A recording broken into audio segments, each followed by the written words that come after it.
Assalamualaikum warahmatullahi wabarakatuh. Pada kesempatan kali ini, kelompok kami akan menjelaskan mengenai strategi PR PT Unilever Indonesia dalam mempertahankan reputasi perusahaan pasca krisis PHK massal yang dialaminya. Pada topik pembahasan ini akan ada 3 poin penting yang akan kami bahas. Yang pertama yaitu mengenai krisis PHK dari PT Unilever Indonesia. Poin yang kedua yaitu program PR yang dilakukan oleh PT Unilever Indonesia. Dan yang ketiga yaitu elemen dan penilaian GCG atau Good Corporate Governance yang dilakukan oleh PT Unilever Indonesia. Poin pertama yaitu mengenai krisis PHK PT Unilever Indonesia. Di sini pemberitaan terkait pemutusan hubungan kerja atau PHK yang dilakukan oleh PT Unilever Indonesia sempat menjadi lirikan di sejumlah media massa. PHK tersebut dilakukan kepada 161 karyawan di pabrik Rungkut, Surabaya. Endri Supriyanto, selaku Kepala Pabrik Rungkut Unilever Indonesia, mengatakan bahwa keputusan PHK tersebut telah melalui berbagai pertimbangan yang objektif dan strategis dengan mengevaluasi berbagai alternatif demi memperkecil kemungkinan terjadinya pemutusan hubungan terhadap sumber daya manusia. Puncak dilakukannya PHK, yakni Senin 28 Maret 2022 lalu, pemutusan hubungan kerja tersebut memancing reaksi pro dan kontra dari sejumlah pihak.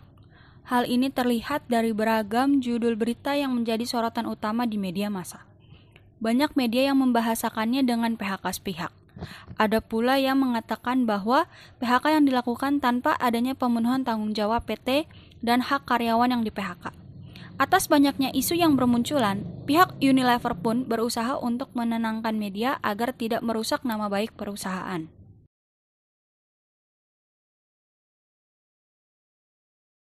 Bukan satu. Santai bro. Menyangkut istri anak kami yang 65. PHK santai gimana menyangkut ibu. Lo enak, bahasa saya enak, bahasa Indonesia jelas. Enggak ancam. Bahasa Indonesia jelas dan tepat. Kalau nggak saya orang timur keras, tapi bukan berarti marah ibu. Ibu orang perempuan, saya lahir dari rahim seorang perempuan, saya hormati ibu. Tapi kalau ibu tekan saya tidak siap. Saya orang timur, saya dari timur, ibu harus ingat. Pada poin kedua, yaitu mengenai program PR yang dilakukan oleh PT Unilever Indonesia. Jadi, setelah Unilever memutuskan untuk melakukan PHK massal kepada 161 karyawan di pabrik Rungkut Surabaya pada tanggal 28 Maret 2022 yang menuai banyak opini dari berbagai media massa, hal tersebut menyebabkan Unilever mengalami krisis yang mengharuskan perusahaan untuk membuat strategi PR guna menanggulangi krisis tersebut. Strategi atau program PR yang dilakukan oleh PT Unilever Indonesia antara lain, yang pertama ada publication atau publikasi. Di sini, pihak Unilever menjelaskan bahwa keputusan PHK yang dikeluarkan merupakan opsi terakhir yang diambil perusahaan dan sudah melalui proses pertimbangan yang cukup lama dan matang. Hal ini mengingat perusahaan harus terus survive atau bertahan di tengah para kompetitor dan juga karena laba bersih perusahaan yang konstan turun selama 3 tahun terakhir. Lalu strategi yang kedua yaitu social responsibility atau tanggung jawab sosial. Pihak Unilever berusaha menenangkan dan meyakinkan media dengan informasi bahwa perusahaan tetap melakukan tanggung jawabnya dalam memenuhi hak karyawan yang di-PHK.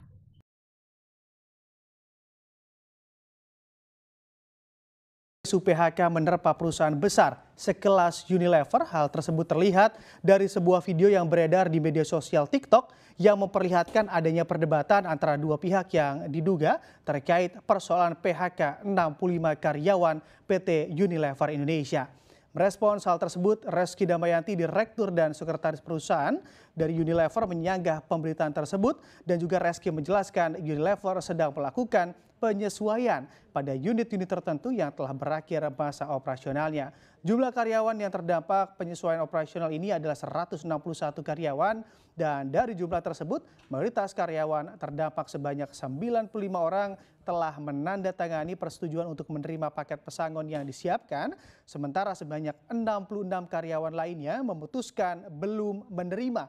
Untuk karyawan yang belum menerima, Unilever memproses berdasarkan ketentuan peraturan perundang-undangan yang berlaku, di mana pada saat ini adalah di tahap mediasi di Dinas Tenaga Kerja Kota Surabaya.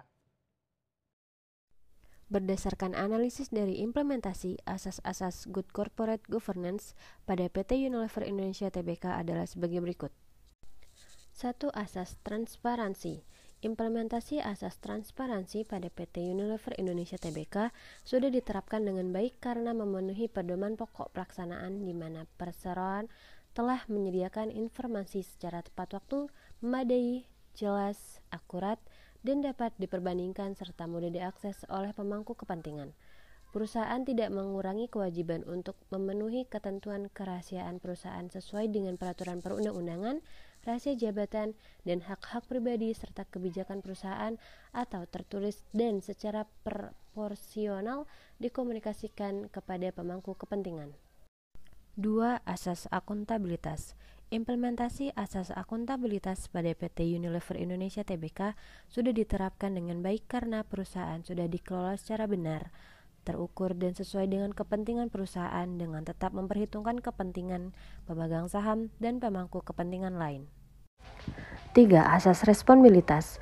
Implementasi asas responsibilitas pada PT Unilever Indonesia Tbk diterapkan dengan baik karena perseroan mematuhi peraturan perundang-undangan serta melaksanakan tanggung jawab terhadap masyarakat dan lingkungan sehingga dapat terpelihara kesinambungan usaha dalam jangka panjang. 4. Asas independensi. Implementasi asas independensi pada PT Unilever Indonesia Tbk diterapkan dengan baik karena perseroan dikelola secara independen sehingga masing-masing organ perusahaan tidak saling mendominasi dan tidak dapat diintervensi oleh pihak lain. PT Unilever Indonesia Tbk menyadari untuk melancarkan pelaksanaan prinsip GCG, perusahaan harus dikelola secara independen sehingga masing-masing organ perusahaan tidak saling mendominasi dan tidak dapat diintervensi oleh pihak lain. Asas kewajaran dan kesetaraan. Implementasi asas kewajaran dan kesetaraan pada PT Unilever Indonesia Tbk sudah baik dilihat dari kontribusi dalam perlakuan yang wajar.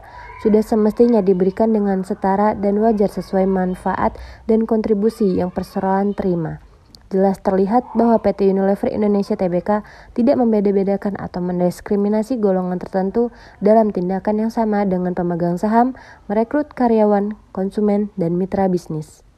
Kesimpulan, strategi yang dilakukan PR dalam menghadapi pemberitaan media massa yaitu melalui strategi publication dan social responsibility.